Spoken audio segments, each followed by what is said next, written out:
जितना मन पैसा उतना लुटाई गरम गोदाम के मजा उठाई बरत मोर करी के गोरी तनिका सबूते दो रात भर साथे आज सूते दो है बरतिया के मजा लूटे दो रात भर साथे आज सूते दो है बरतिया के मजा लूटे दो।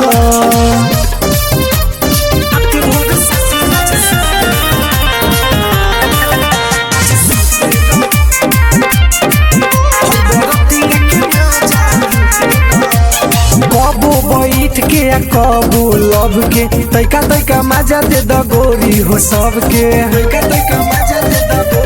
सुना कबू बैठ के कबू लब के तैका तैका मजा दे द गोरी हो सबके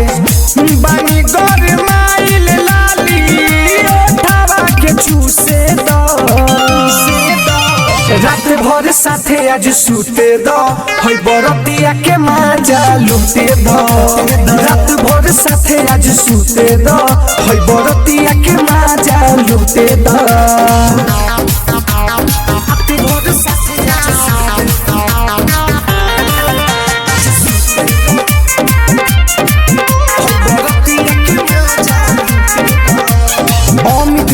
से आज आई गाड़ी आरजे के बाद आई दोसर के बारी